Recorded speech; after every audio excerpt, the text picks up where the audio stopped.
आपको पता है ना कि अदालतें पाकिस्तान में आज़ाद नहीं हैं। अदालतों को जो इशू कहा जाता है कि उठा लो वो उठा लेती हैं, और फिर उनको जब कहा जाता है कि लटका दो तो वो लटका देती हैं।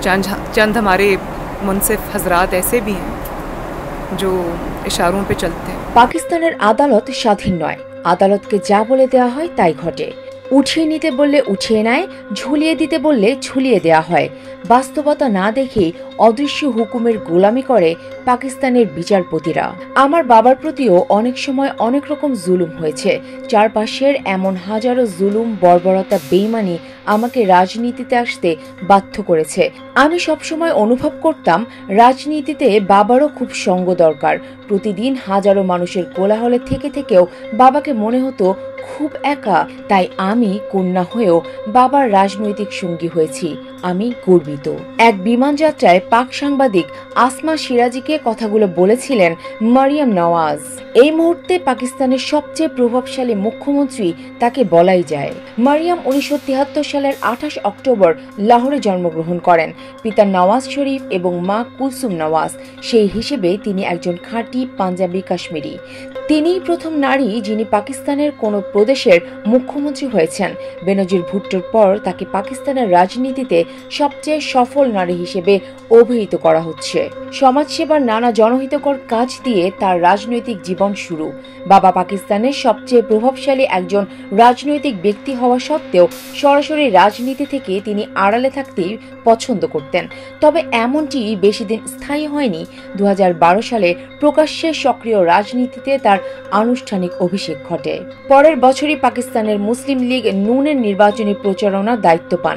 নির্বাচনে নুন লীগ জয়ী হলে পরে প্রধানমন্ত্রী নওয়াজ শরীফের যুব কর্মসূচির চেয়ারপারসন নিযুক্ত হন। বছর খানেকের মধ্যেই তার এই নিয়োগ লাহোর হাইকোর্টের চ্যালেঞ্জের মুখে পড়ে। কাল বিলম্ব না করে তিনি সহজে পদ ছাড়েন। 2023 সালে 3 জানুয়ারি তিনি পাকিস্তান মুসলিম লীগ নুনের সিনিয়র ভাইস প্রেসিডেন্ট পদ গ্রহণ করেন। এর মধ্য দিয়ে তিনি পিতার রাজনৈতিক উত্তরসূরি হিসেবে সর্বমহলে আলোচ্য হয়ে ওঠেন। 2024 সালের 8 ফেব্রুয়ারির নির্বাচনে প্রথমবারের মতো পাকিস্তানের ন্যাশনাল অ্যাসেম্বলি এবং পাঞ্জাব অ্যাসেম্বলিতে জয়লাভ করেন জেল, জুলুম ও মামলা হামলা সহ্য করা মারিয়াম নওয়াজ। ন্যাশনালের আসন ছেড়ে দিয়ে 23 ফেব্রুয়ারি তিনি প্রাদেশিক পরিষদের সদস্য হিসেবে শপথ নেন। তার 3 দিন পর 26 ফেব্রুয়ারি তিনি পাঞ্জাব প্রদেশের মুখ্যমন্ত্রী হিসেবে শপথ নেন। শপথের দিন এই বিউটি উইথ ব্রেনের বয়স ছিল 50 বছর 3 মাস 29 দিন। শিক্ষা জীবনে Maryam Nawaz convent of Jesus and Mary, তারপর লাহোর কলেজ ফর উইমেনেও অধ্যয়ন করেন। এরপর যখন তিনি একাডেমিক পারফরমেন্স খারাপ করার কারণে কিনার্ড কলেজ থেকে প্রত্যাখ্যাত হন, তখন তার বাবা পাঞ্জাবের তৎকালীন মুখ্যমন্ত্রী নওয়াজ শরীফ অধ্যক্ষকে বরখাস্ত করতে ক্ষমতা প্রয়োগ করেছিলেন। তবে ছাত্র ও কর্মচারীদের ডাকা ধর্মঘটের ফলে অধ্যক্ষকে পুনর্বহাল করতে বাধ্য হয় প্রদেশের কর্তারা। মারিয়াম নওয়াজ পরে একজন ডাক্তার হওয়ার চেষ্টা করেছিলেন। ফাতিমা জিন্নাহ মেডিকেল কলেজে ভর্তিও হন। তবে এই প্রতিষ্ঠানে তার ভর্তি নিয়ে বিতর্কের পর তাকে ডিগ্রি শেষ না করেই কলেজ ছাড়তে হয়। পাঞ্জাব বিশ্ববিদ্যালয় থেকে স্নাতক সম্পন্ন করা মারিয়াম নওয়াজ সাহিত্যে স্নাতকোত্তর ডিগ্রি অর্জন করেন। 2012 সালে 41 বছর বয়সে তিনি পাকিস্তানের 9/11 পরবর্তী উগ্রবাদ বিষয়ে পিএইচডি করেন। 2018 সালে পাকিস্তানের নির্বাচন কমিশনে হলফনামা জমা দেওয়ার সময় তিনি শুধুমাত্র ইংরেজি সাহিত্যে তার স্নাতকোত্তর ডিগ্রির কথা লিখেছিলেন। 1992 সালে 19 বছর বয়সে পাকিস্তান সেনাবাহিনীর ক্যাপ্টেন সফদার আওয়ানের সঙ্গে বিবাহ বন্ধনে আবদ্ধ হন তিনি। বিবাহোত্তর তিনি তার নাম ব্যবহার করা শুরু করেন মারিয়াম সফদার। মারিয়াম এবং সফদারের সংসারে 3 সন্তান রয়েছে। তাদের নাম যথাক্রমে জুনায়েদ, মাহনুর ও মেহের উন্নিসা। ক্যাপ্টেন সফদার আওয়ান একসময় প্রধানমন্ত্রী নওয়াজ শরীফের নিরাপত্তা কর্মকর্তা ছিলেন। পরবর্তীতে সেনাবাহিনী থেকে ইস্তফার পর তিনি সিভিল সার্ভিসে যোগ দিয়ে লাহোরের অ্যাসিস্ট্যান্ট কমিশনারও নিযুক্ত হন। এরপর আবার স্বাধীন জীবন বেছে নিয়ে রাজনীতিতে নামেন। 2008 থেকে 18 এই 2 মেয়াদে তিনি ন্যাশনাল অ্যাসেম্বলিতে জয়লাভ করেন। 2016 সালে তৎকালীন প্রধানমন্ত্রী নওয়াজ শরীফ যুক্তরাজ্যে ওপেন হার্ট সার্জারি করার সময় তিনি মিডিয়ার উল্লেখযোগ্য মনোযোগ অর্জন করেছিলেন।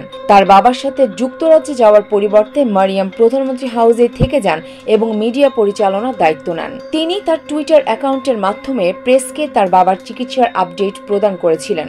তবে প্রধানমন্ত্রী নির্ভরশীল হিসেবে প্রধানমন্ত্রীর বাড়িতে তার স্থায়ী বাসস্থান নিয়েও প্রশ্ন উঠেছিল পাকিস্তান জুড়ে। 2017 সালের মার্চে মারিয়াম বিবিসির 100 জন প্রভাবশালী নারীর তালিকায় অন্তর্ভুক্ত হন। একই বছর ডিসেম্বরে তিনি নিউ ইয়র্ক টাইমসের 11 জন শক্তিশালী নারীর তালিকায়ও স্থান পান। পাকিস্তান মুসলিম লীগ নুনের সিনিয়র অনেক নেতাই মারিয়ামকে সবসময় সমালোচনা করতেন এবং শিশু হিসেবে আখ্যা দিতেন। দলের ভেতর হঠাৎ তার প্রভাব বিস্তারী কর্মকাণ্ডের কারণে পার্টির শীর্ষ নেতৃত্বে নানা বিভাজন ও বিরাগ তৈরি হয়। ডন লিক্স ও পানামা পেপারস ঝড়ের পর মারিয়াম বিরোধী উচ্চবাচ্য বেড়ে গিয়েছিল। পাকিস্তানের এক ধনী পরিবারের জন্ম নেয়া এক ধনী নারী তকমার কারণে ওইসব উচ্চবাচ্য বিশেষ কাবু করতে পারেনি নওয়াজ কন্যাকে। তবে শেষ পর্যন্ত তিনি এক একটি ধাপ ধীর পদক্ষেপে সামলে নিয়ে পায়ের ওপর পা তুলে অবশেষে বসলেন পাঞ্জাবের মুখ্যমন্ত্রীর রাজাসনে। পিতা মিয়াঁ নওয়াজ শরীফ, চাচা শাহবাজ শরীফ, চাচাতো ভাই হামজা শাহবাজও ছিলেন পাঞ্জাবের মুখ্যমন্ত্রী। বাবা এবং চাচা উভয়ই পরবর্তীতে পাকিস্তানের প্রধানমন্ত্রী নির্বাচিত হয়েছিলেন। সুতরাং বলাই যায় অদূর ভবিষ্যতে মারিয়ামের জন্য পরবর্তী পদ অপেক্ষা করছে প্রধানমন্ত্রিত্ব। তখন না হয় পাকিস্তানের মানুষ তুলনা করার সুযোগ পাবে পাকিস্তানের জন্য ও পাকিস্তানিদের ভালোর জন্য কে সেরা, শাহিদ বেনজির ভুট্টো না মারিয়াম নওয়াজ শরীফ।